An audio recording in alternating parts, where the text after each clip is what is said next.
আপোনালোকক স্বাগতম জনাইছোঁ মোৰ চেনেল কুন্তলাছ ব্লগলৈ। আজি মই ব্লগটো এতিয়া ষ্টাৰ্ট কৰিম আৰু মই কৰদৈ আৰু মাছ বনাম আৰু সেইটো মই কেনেকৈ বনাওঁ সেইটো আপোনালোকৰ লগত শ্বেয়াৰ কৰিম।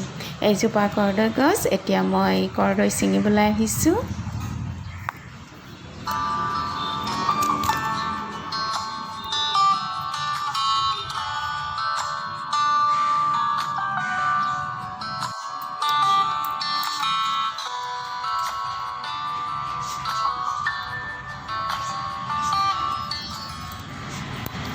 ঢুকি পাবলৈ বহুত টান।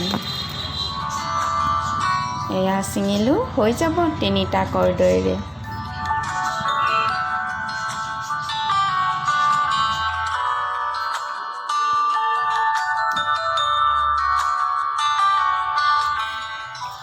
এতিয়া ভালদৰে ধুই ল'ম কৰদৈখিনি।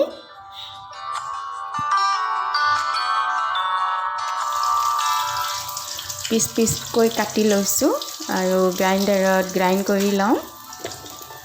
মিহি গ্ৰাইণ্ড নকৰোঁ, এনে জাষ্ট অলপ গ্ৰাইণ্ড কৰিম।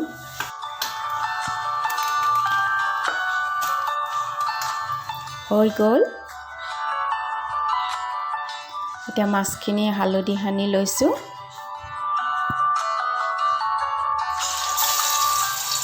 মাছখিনি ফ্ৰাই কৰিম।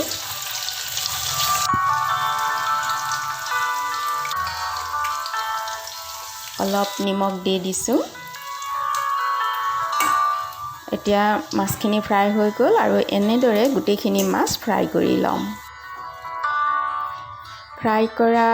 মাছ ফ্ৰাই কৰা তেলতে পিঁয়াজ, নহৰু, জলকীয়া দি দিছোঁ আৰু একো মছলাই মই এড নকৰোঁ।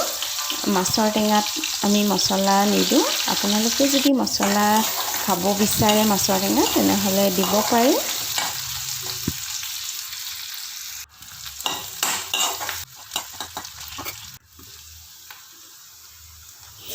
এতিয়া পেষ্টখিনি দি দিছোঁ।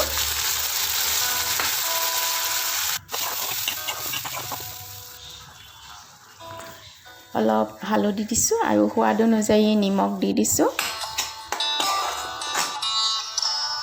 পানী উতলি আহিল, পানী দিম এতিয়া।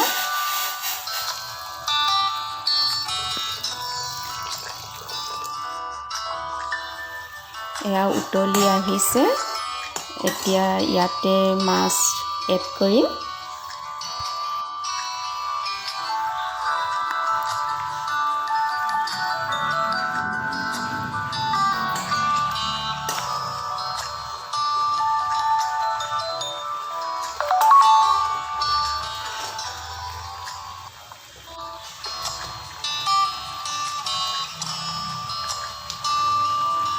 এয়া মাছ হৈ গ'ল।